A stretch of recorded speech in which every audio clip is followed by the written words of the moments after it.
allons partir pas très loin dans la région d'Itas avec l'OPCI 3A, qui n'a rien à envier avec l'OPCI TFI Souamré, je crois. Et je donne la parole à Monsieur le Président de l'OPCI, également maire d'Ampéfi. Honorable assistance, Mesdames et Messieurs, bonsoir. Je suis donc le président de l'association des communes Analavour, Ampef et Anousbeifans, qui est nommée donc 3A Mirous. Donc vous verrez ici le logo de l'Interco, Analavour, Anousbeifans et Ampef. Vous avez les collines d'Analavour, le lac de Ditas et puis le riz d'Ifans. Et en dessous, vous verrez commune Namvundjen, Anga, Vaun, Nifapanchun. Pour faire vite, c'est des communes unies, un tremplin pour le développement. Et donc, voilà notre slogan, déjà d'emblée, pour dire que l'intercollectivité, l'intercommunalité, on y croit.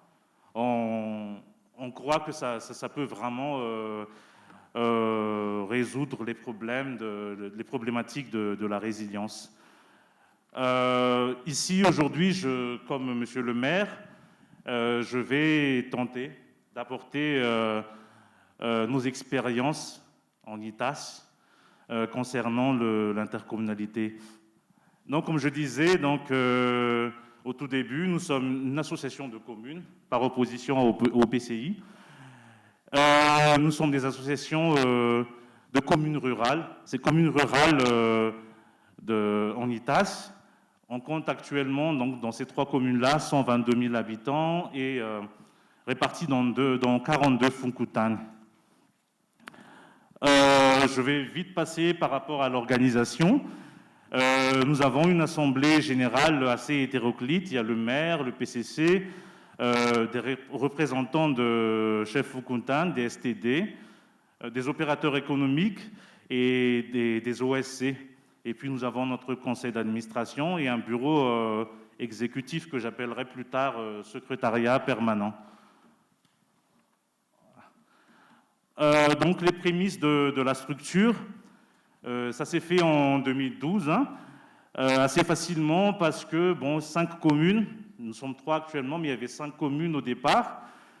Et ces 5 communes-là qui tournent autour d'Analavour, qui est un peu un pôle économique assez important en ITAS, on s'était rendu compte, on n'avait pas de lycée public.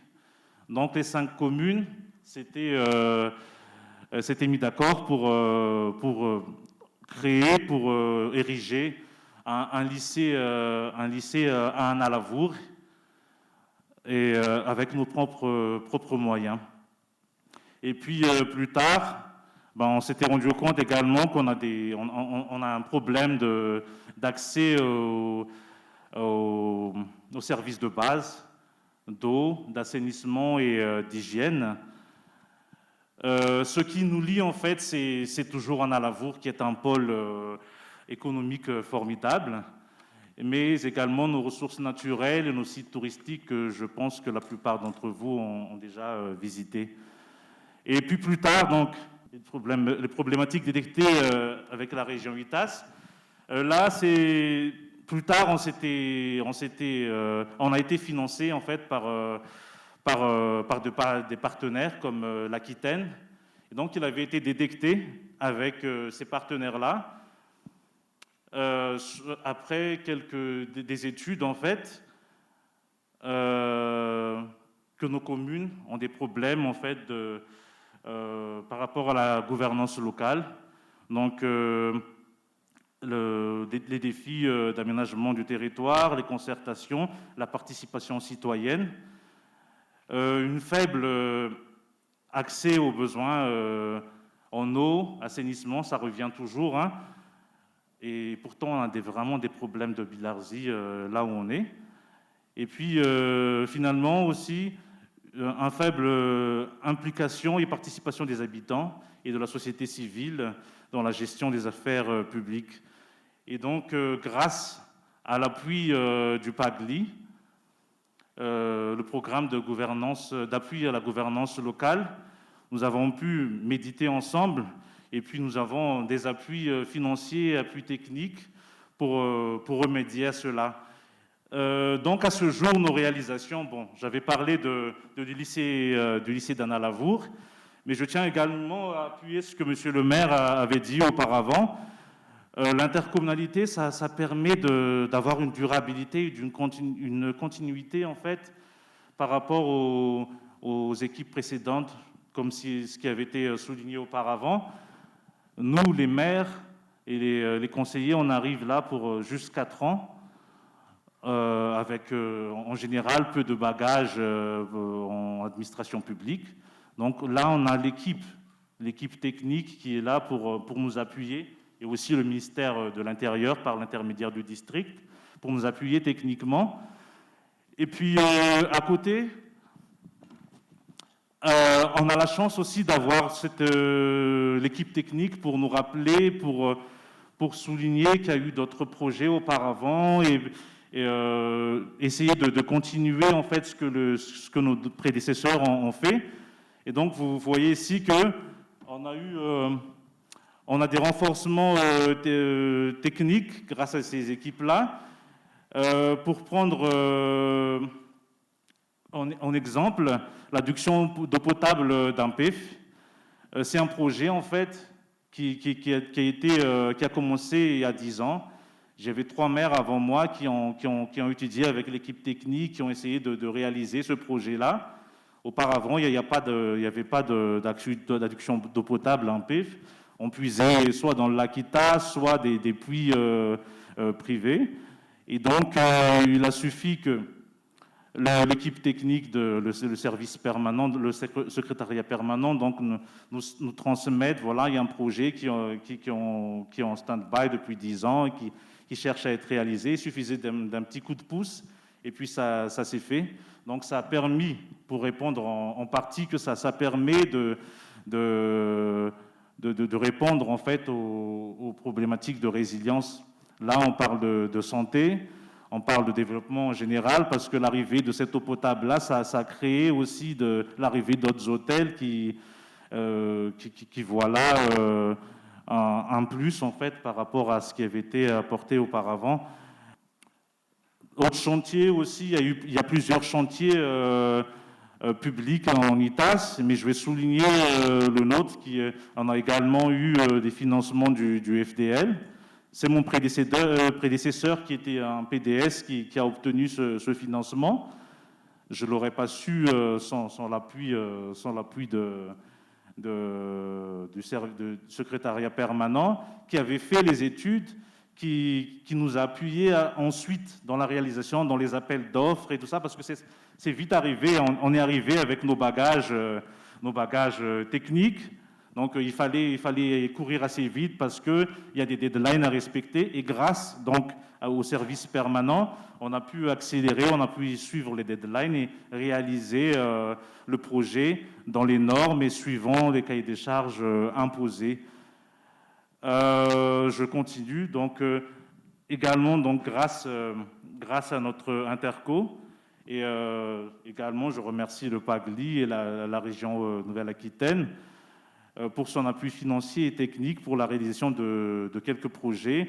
Dans les projets d'eau, assainissement et hygiène, on a pu créer des toilettes, des réseaux d'adduction d'eau au fond fin de campagne, dans nos Foukoutanes, mais tout en appuyant le côté OSC féminine, qui est très important dans la résilience apparemment. Donc voilà, des points qui fait que c'est le fait d'être dans une interco, ça permet de démarrer rapidement en fait, sans tarder, sans patiner au départ en commençant un mandat.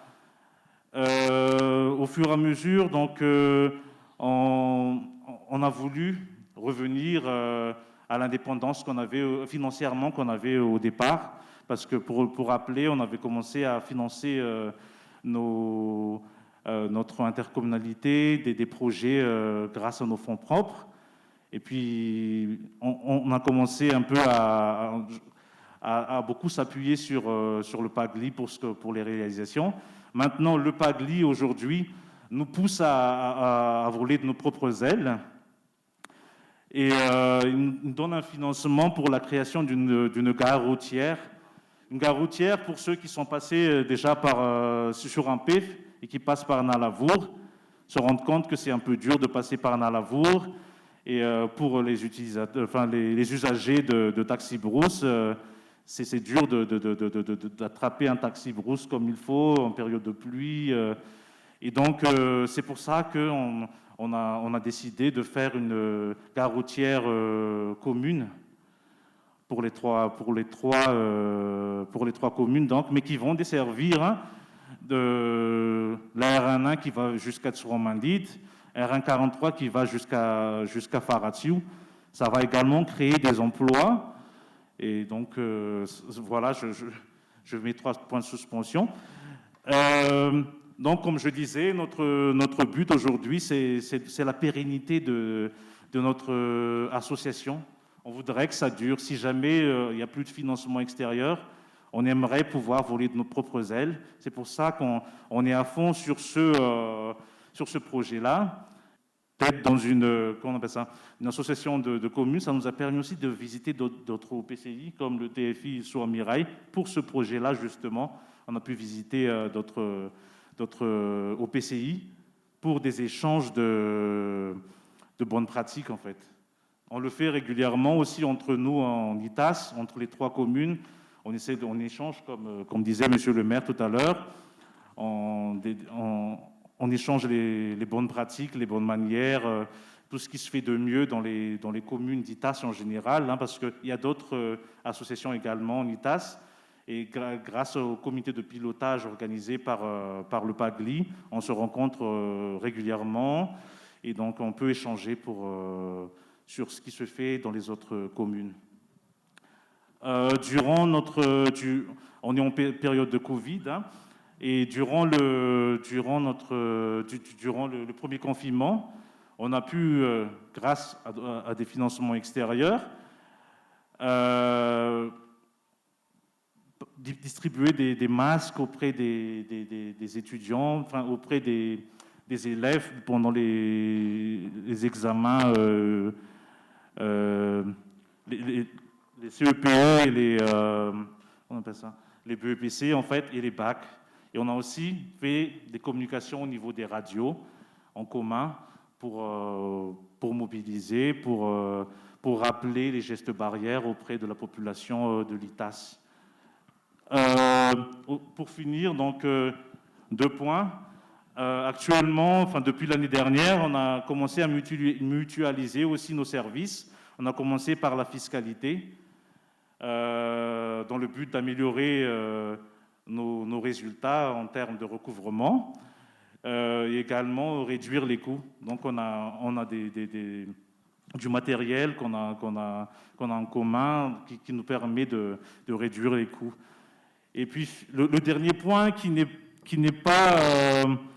très important, nous sommes une force de proposition. Le fait d'être unis, ça nous permet d'avoir un rapport de force par rapport aux institutions. On a eu un gros problème en arrivant, donc en prenant notre mandat. On a eu des retards de paiement des ristournes, des retards de paiement des impôts synthétiques, ce qui fait qu'on était quand même assez asphyxiés au niveau de notre trésorerie. Le fait d'avoir échangé auprès des institutions, ça a vite dénoué nos problèmes. Et nous avons actuellement donc des finances assez larges qui nous permettent de travailler comme il faut. Voilà, je finis sur notre logo et sur notre slogan. On y croit.